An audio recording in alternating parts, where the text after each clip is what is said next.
I never thought I'd be sitting here in my own living room, planning my escape from the daughter I raised with everything I had. But sometimes, life has a way of showing you exactly where you stand. And for me, that moment came through a phone call.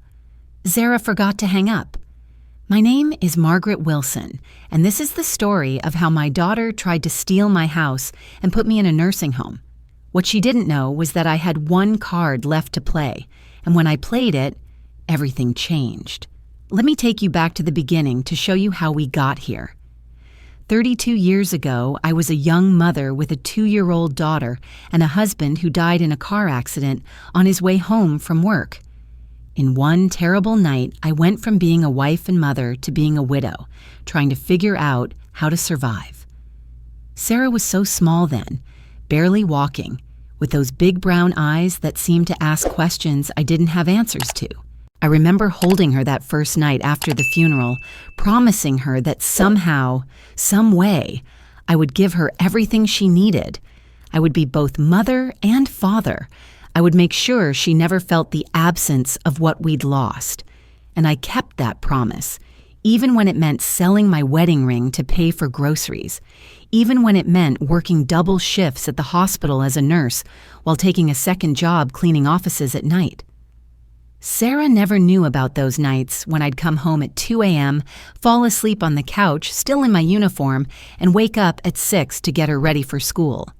I sold my mother's jewelry piece by piece to pay for Sarah's dance lessons, her school supplies, her college application fees. When she got accepted to Northwestern University, I took out a second mortgage on our small house to pay the tuition. I told her it was a scholarship. I wanted her to feel proud, not guilty. Every sacrifice felt worth it when I watched her graduate summa cum laude with her business degree.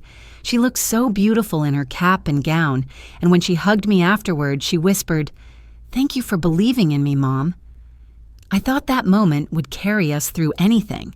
Sarah met David during her senior year, and they got married 2 years later.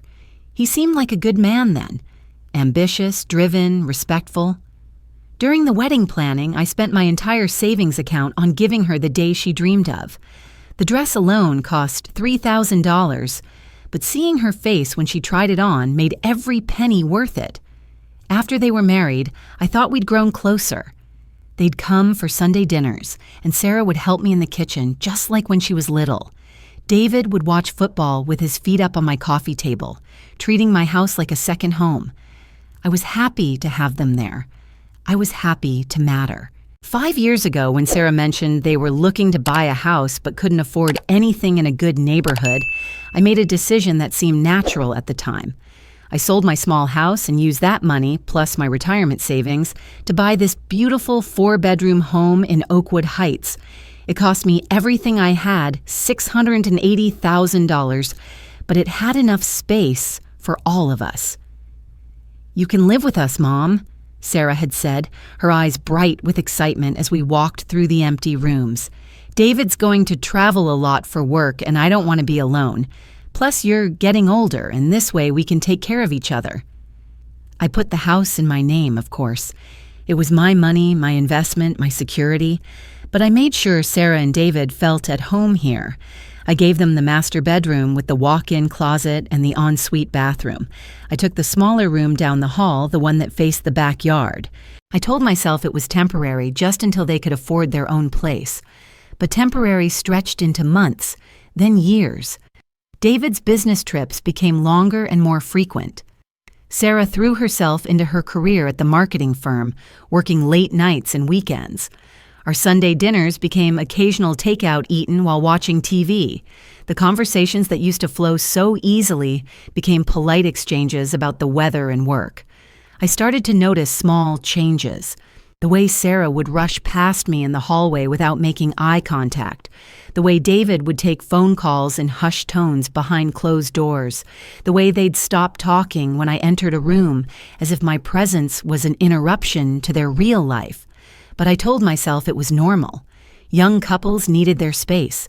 They were building their careers, their future together. I was just being sensitive, reading too much into things. After all, they let me live here. They included me in their lives. They still needed me. I kept busy with my volunteer work at the hospital, tending to my garden, keeping the house clean and welcoming. I made sure their favorite foods were always in the refrigerator. I did their laundry when they were too busy. I watered Sarah's plants when she forgot, which was often. Sometimes, late at night, I'd lie in my small bed and listen to them talking in their room. Their voices would carry through the walls, excited conversations about places they wanted to travel, investments they wanted to make, dreams they wanted to pursue. I was never mentioned in these dreams, but I told myself that was okay. Parents weren't supposed to be the center of their children's lives forever. Then came the phone call that changed everything. It was a Tuesday afternoon in March.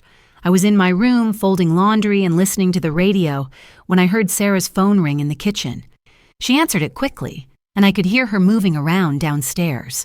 After a few minutes, the house went quiet, and I assumed she'd gone outside to talk privately. But she hadn't hung up the phone. I don't know if it was a technical glitch or if she just thought she'd ended the call, but her voice came floating up the stairs, clear as day. She was talking to David, who was away on one of his business trips.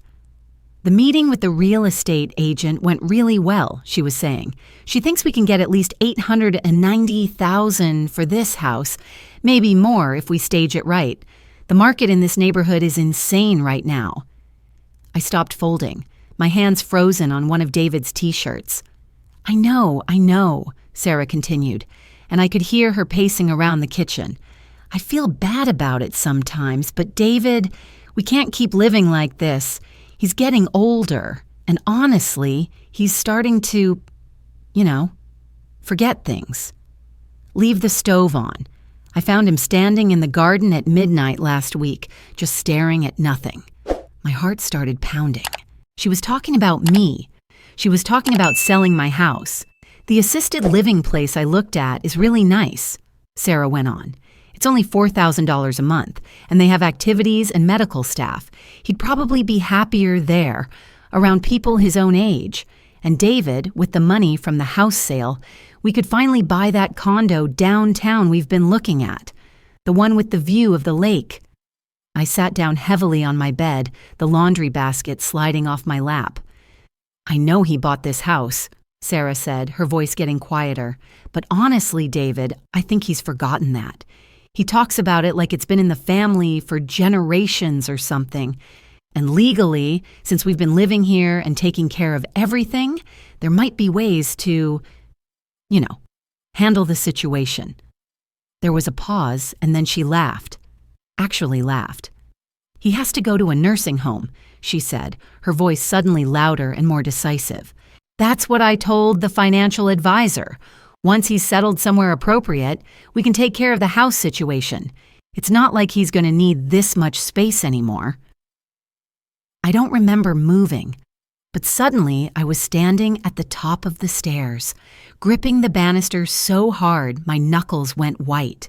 "The real estate agent said if we list it next month, we could close by the end of May," Sarah continued.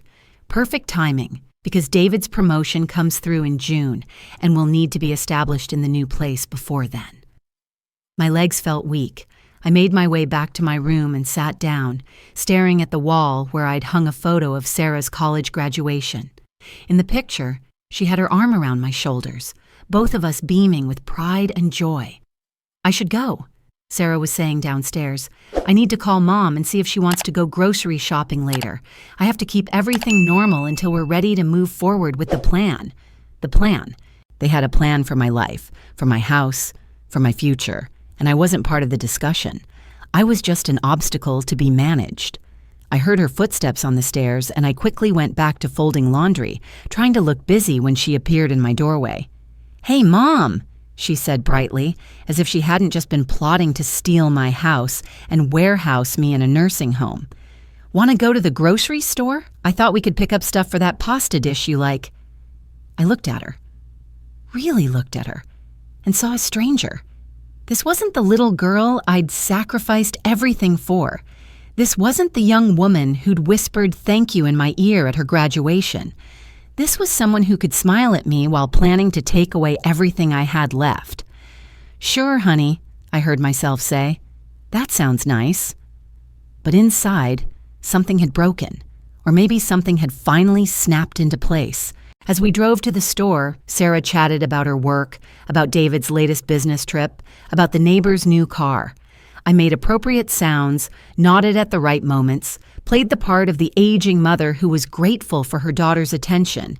But my mind was racing. They thought they could sell my house for $90,000 and use that money to start their real life together. They thought I was becoming forgetful and confused, easy to manipulate. They thought I would go quietly to whatever facility they chose, grateful for their management of my life. They were wrong about everything except one thing. The house was worth a lot of money. Money that I had earned, saved, and invested. Money that represented every sacrifice I'd ever made, every dream I'd deferred, every night I'd worked when I wanted to be home with my daughter. That night, after Sarah and David had gone to bed, I sat in my small room with a cup of tea and my laptop. I started making lists, checking bank accounts, researching my options. I may have been 72 years old, but my mind was sharp as ever, and I had resources they didn't know about. By morning, I knew exactly what I was going to do. The next few weeks passed in a strange, suspended animation. Sarah and David went about their routines, completely unaware that I knew about their plan. David came home from his business trip with flowers for Sarah and a book for me, some romance novel he'd picked up at the airport. I thanked him sweetly and watched him kiss Sarah in the kitchen, their heads bent together as they whispered about something I wasn't meant to hear. I played my part perfectly. I asked Sarah about her work, complimented David on his new haircut, expressed interest in their weekend plans. I never let on that I knew I wasn't included in their future, that they saw me as a problem to be solved rather than a person to be loved. But every day, I took small steps toward my own solution.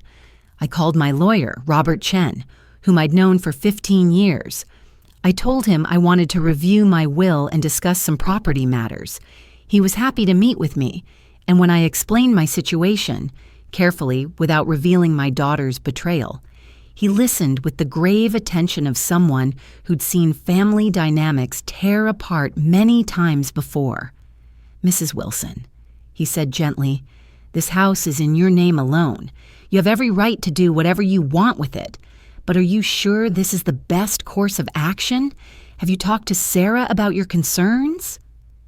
I smiled at him, the same smile I'd been giving Sarah and David for weeks. "Robert, sometimes talking isn't enough. Sometimes people only understand actions." I also called my bank and set up a meeting with a financial advisor. Not the one Sarah had apparently been consulting with about my future, but my own advisor, Maria Santos, who'd been helping me manage my modest investments for years. "I want to make some changes," I told Maria. "I want to liquidate some assets and move money around. I want to make sure I have immediate access to cash if I need it." Maria was professional and discreet, but I could see the questions in her eyes. Still, she helped me transfer funds, close certain accounts, and open others.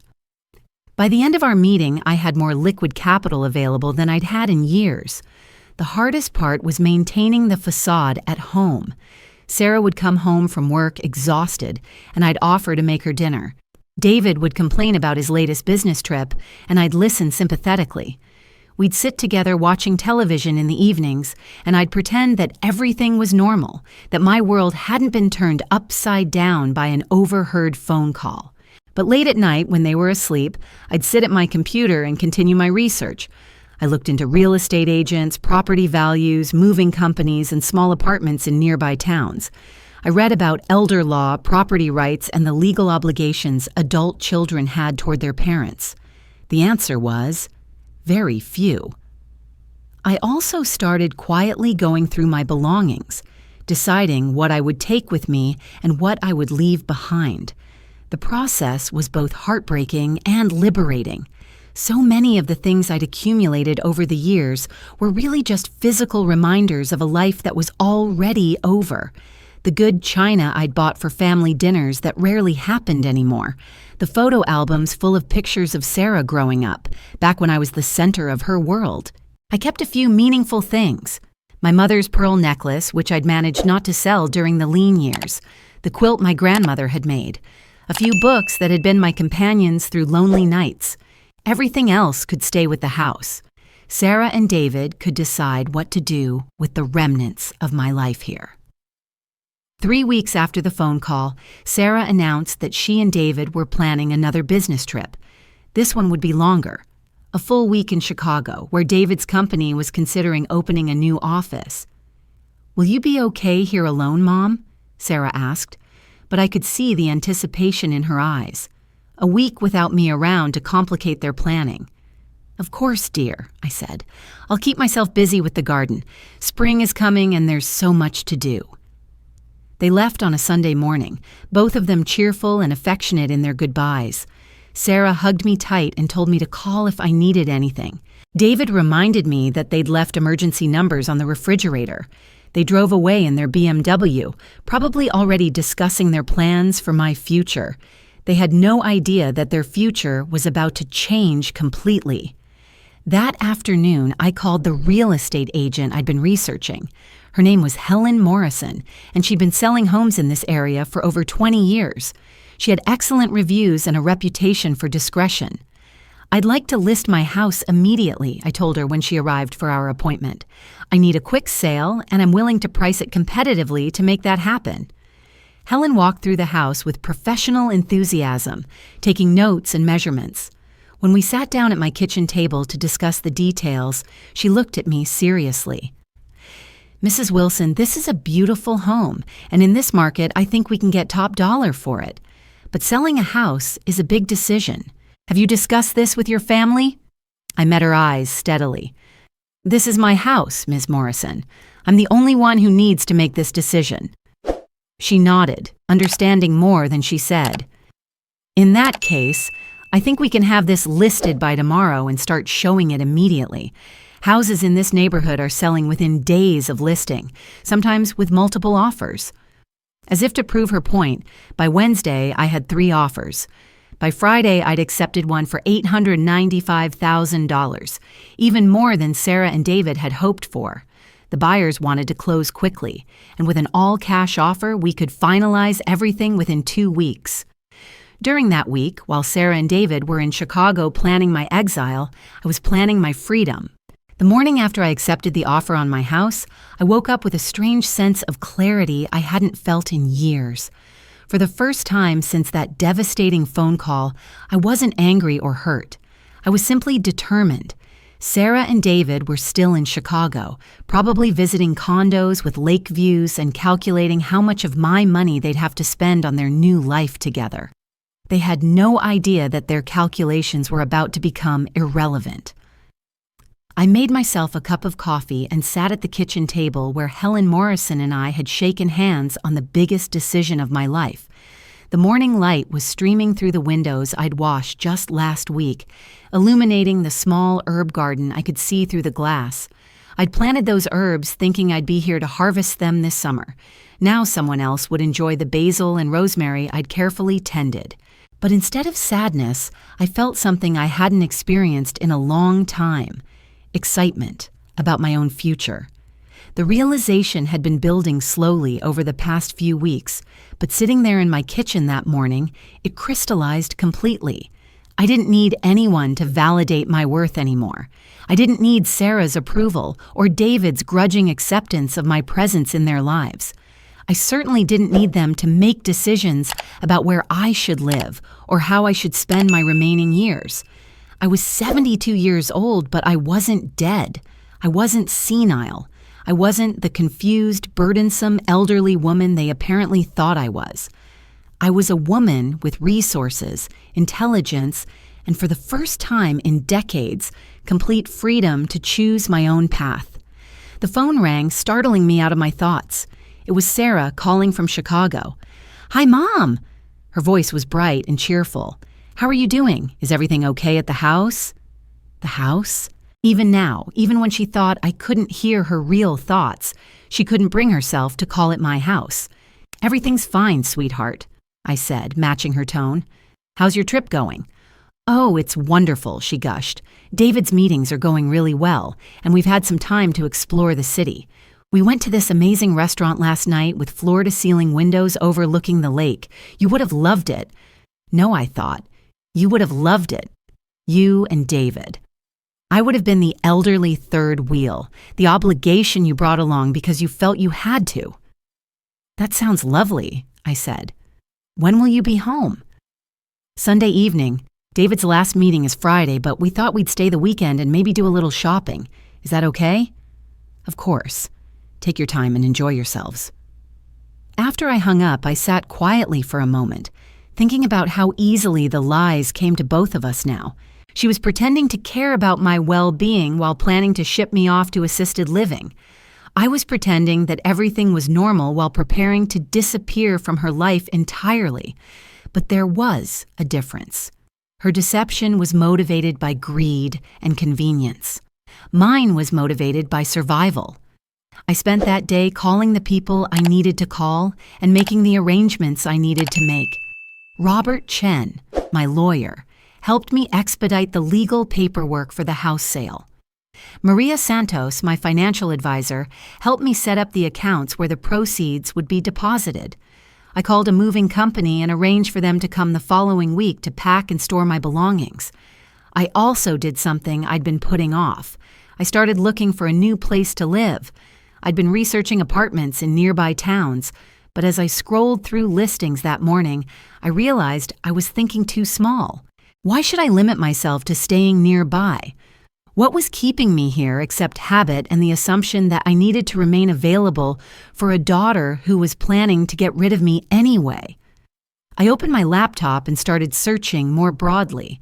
Within an hour, I'd found exactly what I was looking for: a small but elegant 2-bedroom apartment in Sarasota, Florida.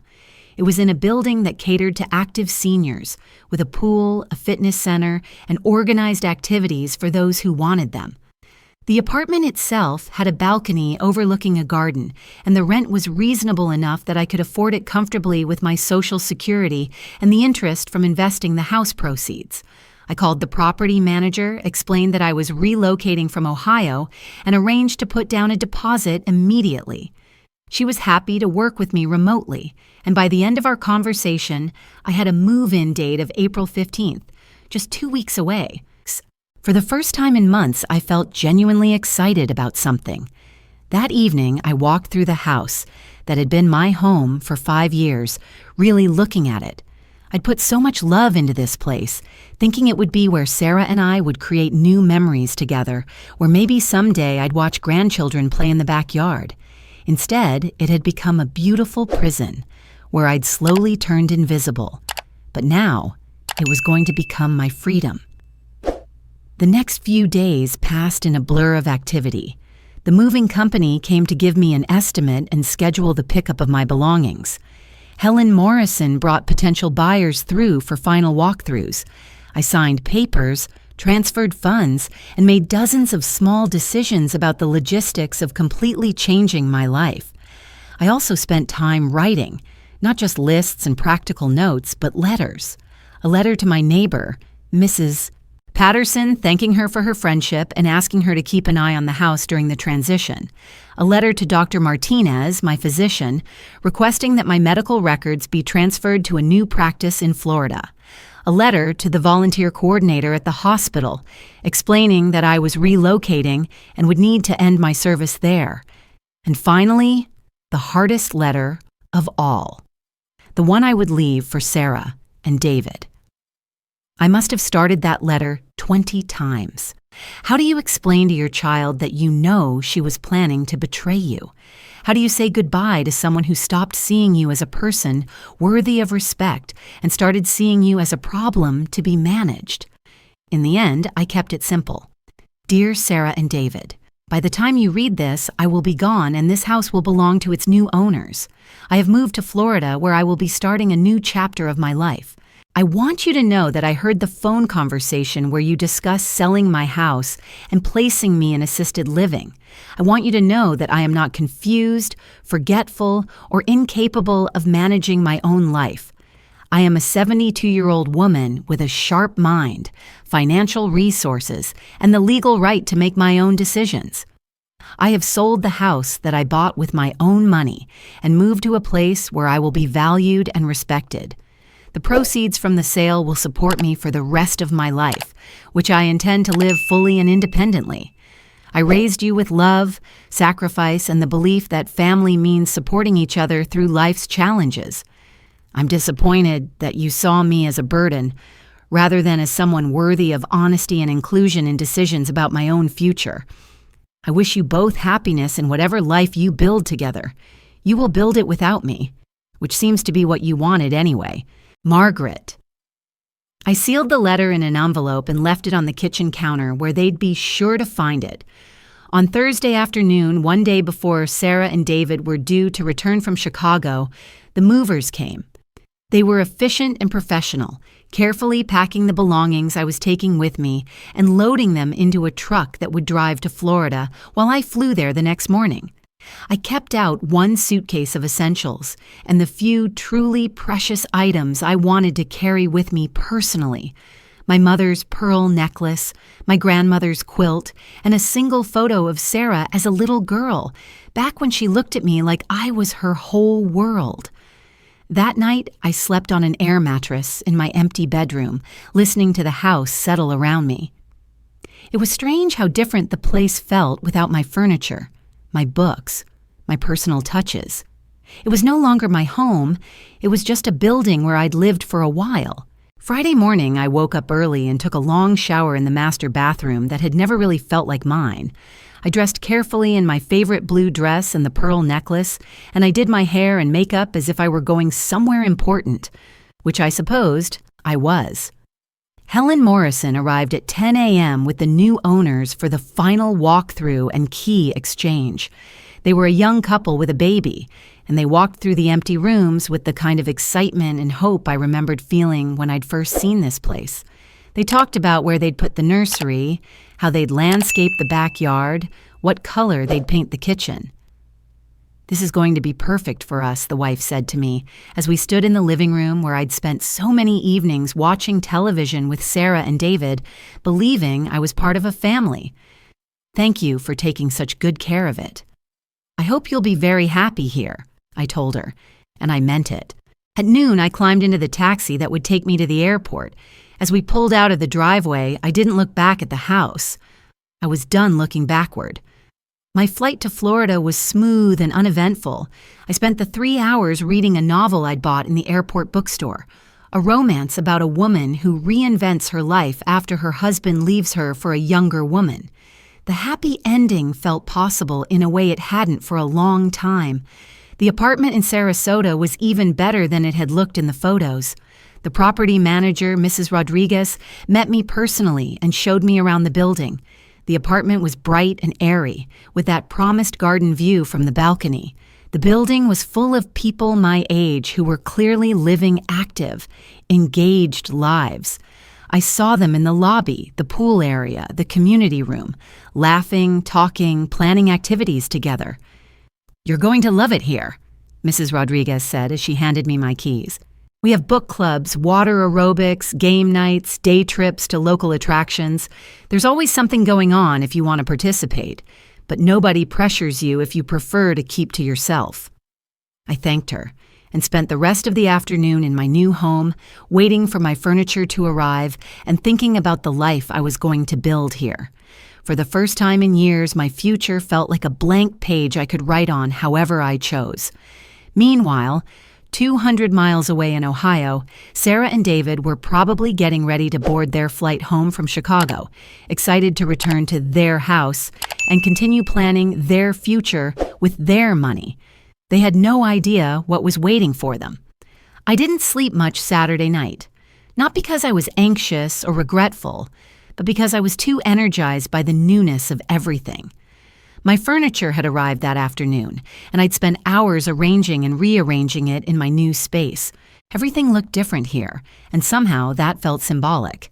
I was different here, too. Sunday evening came, and I found myself checking the clock more frequently as the hours passed. Sarah had said they'd be home Sunday evening, which probably meant they'd land around dinner time and be back at the house by 8 or 9 o'clock. At 8:30 p.m. Eastern Time, I was sitting on my new balcony with a glass of wine, watching the sun set over the garden below, when I knew they were probably pulling into the driveway. I could picture them perfectly.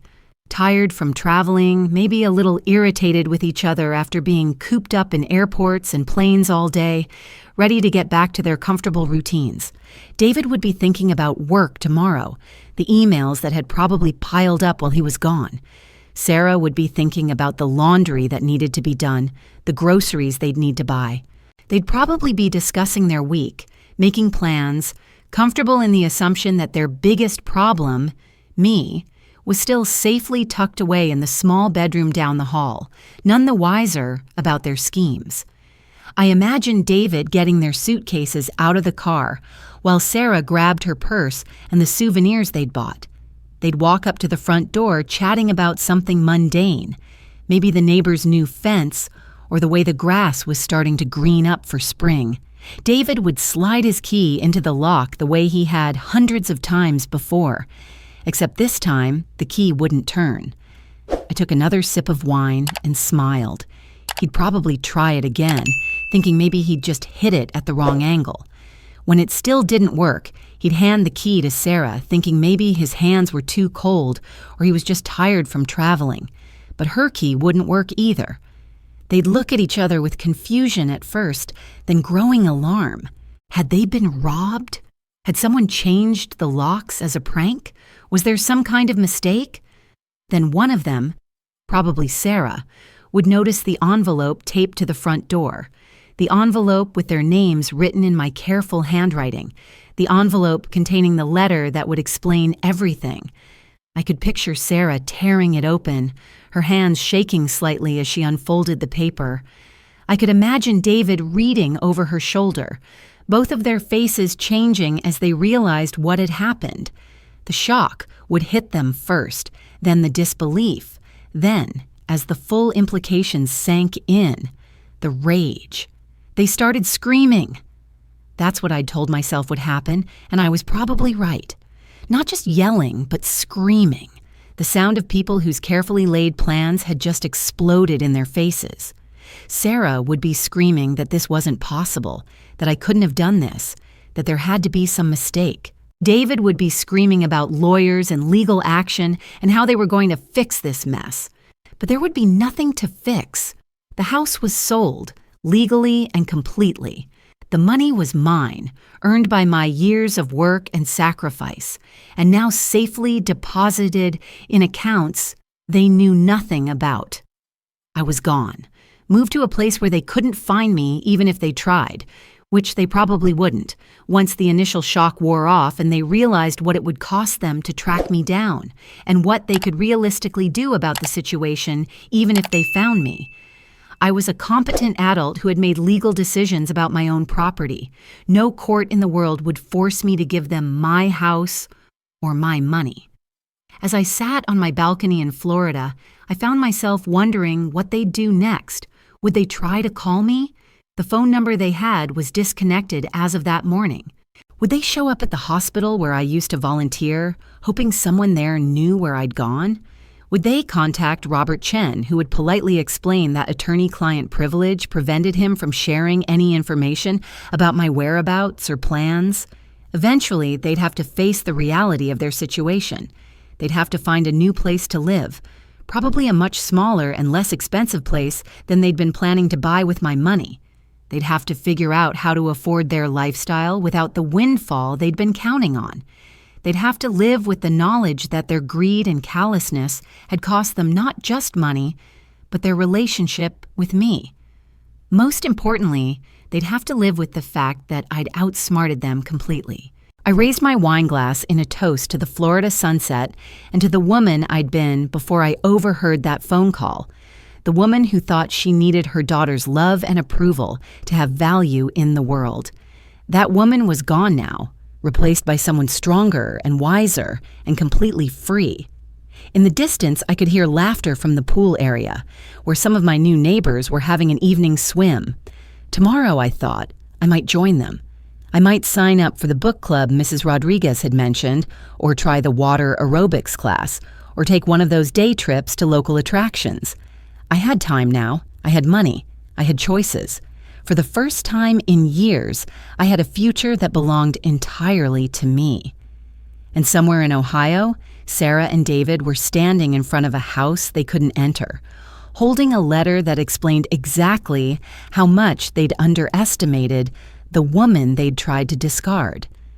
I finished my wine and went inside to plan the rest of my life.